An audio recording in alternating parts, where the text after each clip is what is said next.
All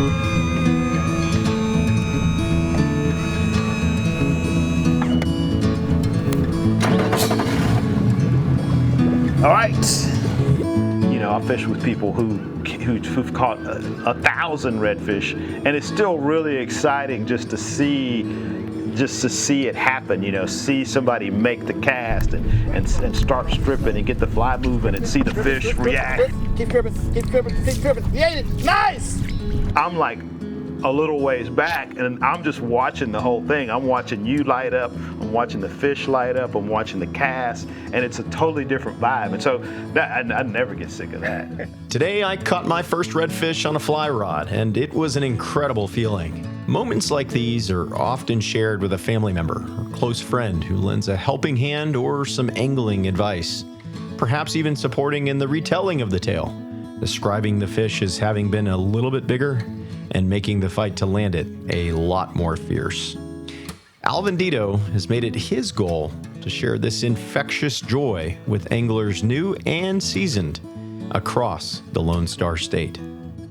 When we were fishing, I kind of felt like, I bet it'd be way more fun for him to be fishing, you know, and he probably hates having to be up there just pushing me around or pushing other people around. But no, you enjoy the guiding part. It's fun. You know, the thing, and this is the thing that's really cool about it, especially like today, because you caught your first one, and that's like, that'll never happen to me again. I'll never have the excitement of that first one, but I feel it like when you know, like when it all comes together for somebody else, I'm getting goosebumps. Despite his easygoing demeanor, Alvin Dedeaux has perhaps reeled in more Texans to the world of fly fishing than most. He spends most days out on his boat, and a bit of it online.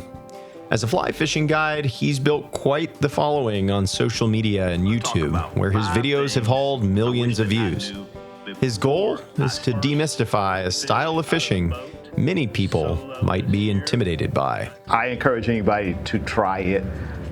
It's not for everybody. You know, like one of the comparisons a lot of people like to use is fly fishing is to conventional tackle fishing what bow hunting is to hunting with the rifle. You know, it's definitely definitely harder, a little bit more practice, a little bit more kind of skill oriented. You're stacking the odds in the fish's favor. Once you cast with the fly rod, you're just hand lining. You're like holding on to one side of the string, and hopefully the fish is going to grab the other side. Especially what we're doing here, we're like actually looking for a fish and putting the fly in front of that specific fish and hoping that he eats it. You know, so there's that aspect of it. The kind of like the hand-to-hand combat.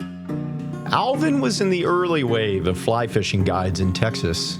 When he began, a lot of Texans left the state to fish freshwater trout up north, if they fly fished at all. But now, he's helping spread the sport from the Guadalupe to the Colorado and the Gulf Coast.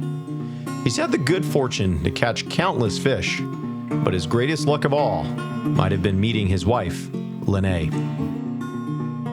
She was pretty awesome. I mean, she really had a big effect on a lot of people, and she became a guide because there were no other women around here guiding. And she was like, that's the only reason I'm doing it, just because I want other women to be able to see me and realize like, oh, they can do it.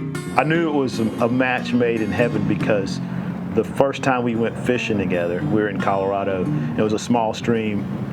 And I'd fish with my buddies a lot, and it was small enough to where you had to like one person fish at a time.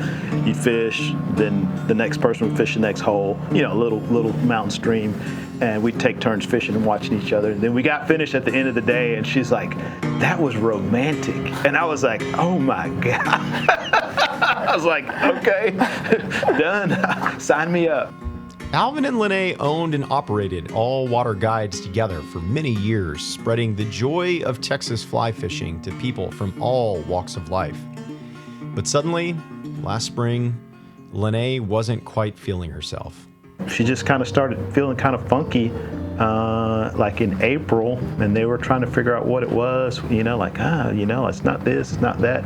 Blood tests are always perfect, and she got an ultrasound, and they're like, oh, you have cancer. And she died a month later.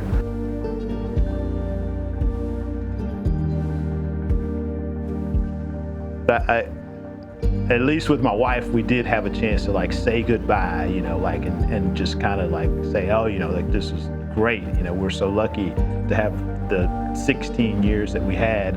And, you know, too bad it's, you know, her only regret. She said she only had one regret, and that was just not being able to see her kids grow up. You know, we have a 11 and a 15-year-old daughter and a 26-year-old daughter. So, yeah, that was her only regret. So, I mean, I hope I'm so lucky, you know. How are you doing? You know, I have my good days, I have my bad days. I'm super lucky. I got like You're so many much more people. upbeat than I would expect. If this would have happened 5 or 6 years ago, I would not have been as upbeat. But we went through a lot of growth, you know, emotionally, spiritually, and you know, it's a part of life.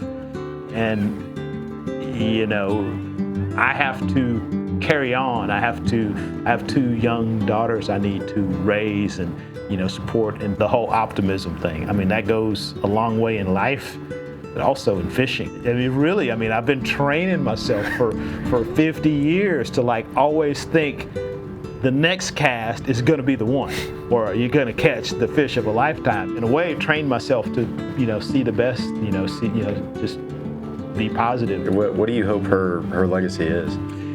That her kids know that what they're capable of. She was an artist, scientist, you know, teacher, fishing guide, business owner, multiple entrepreneur, you know, like she just did all kinds of stuff. As long as they know what their mom did and what she represented, and recognize that they have that in themselves, that's probably number one. One of the lessons that I'm learning through this is just, there's a lot of people out there that want to help, and it was, for me, I've always been like the, you know, lone wolf, do-it-yourself kind of guy, and it's really hard for me to ask for help, and almost harder for me to accept the help that people offer, you know. But I've been much more open. I let people help me, you know, and I realize that because I've always tried to help people, and I know that it makes you feel good to help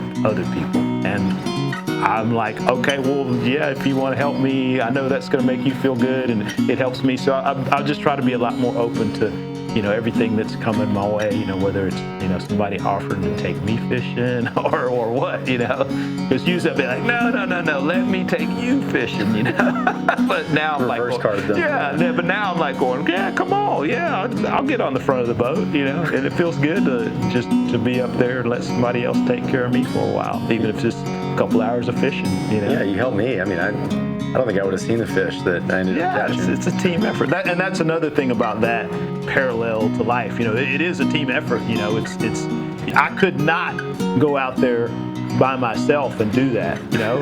But when you have 3 people in the boat, like one person up here, one person casting, and maybe the third guy's looking the other direction that the guide's not looking, it's just so much more effective. And I'm realizing that life's the same way. You know, you just got to let people help you, you know.